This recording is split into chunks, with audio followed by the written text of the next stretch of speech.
fellow debaters and to everyone for listening so carefully. Innovation is an American tradition that was at the heart of the argument that I was trying to make. This idea that the pie is fixed somehow seems to imply that I was arguing that we shut down the visa program, or that we do not allow skilled workers to come in from other countries. We are currently training the leaders of tomorrow. The programs that I mentioned, those need to be expanded. Time and time again, the universities that are training, that are uptraining, that are bringing in new people to these industries that need so many workers, are finding that they have 10 to 20 applicants for every position open. It's happening at the great universities, the elite universities like Duke and Stanford and Michigan, and it's also happening at the community level. That is the key point. Another thing that I'd like to address is the fact that this argument is sometimes framed around larger issues, and those that want to expand the visa program say, well, the lawbreakers, those that are here illegally, is beside the point. When in fact, as much as 45% of the illegal immigrants that we have here in the United States are here because they've overextended their stay on their legally obtained visas. That is something that we must address. It is not beside the point. It is key to the point that I'm trying to make, and that my partner Caitlin was trying to make.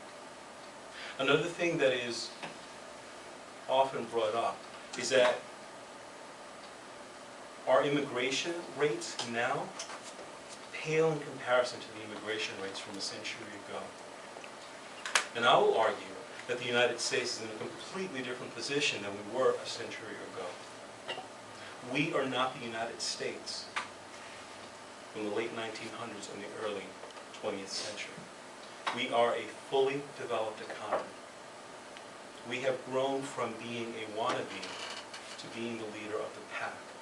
And if we are to maintain that status, not only our position in the world, but also for the American worker, for the people who live and breathe, who pay their taxes, we must do everything we can to uplift our population, to give them a fighting chance. Population density was also mentioned. What are we going to do? Are we going to camp out our immigrants at Yosemite or the Palisades?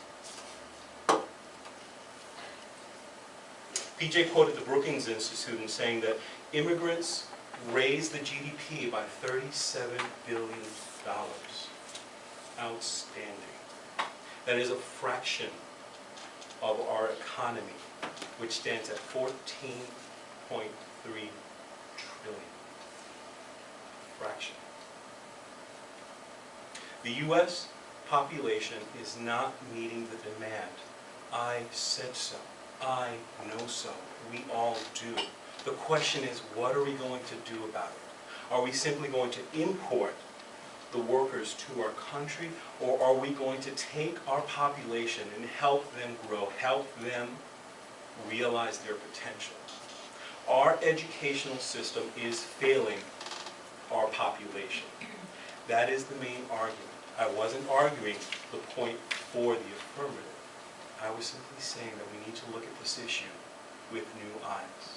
To say that it's beside the point, to say that it doesn't fall within the argument, to say that these changes are going to occur years and generations in the future, just kicks the can down the road. It does not address our need, and it further digs us into a deeper and deeper hole. I would urge you all to consider the state of the American worker, to consider the state of our economy as it stands now and as it stands future for generations to come. We must limit the increase in visas.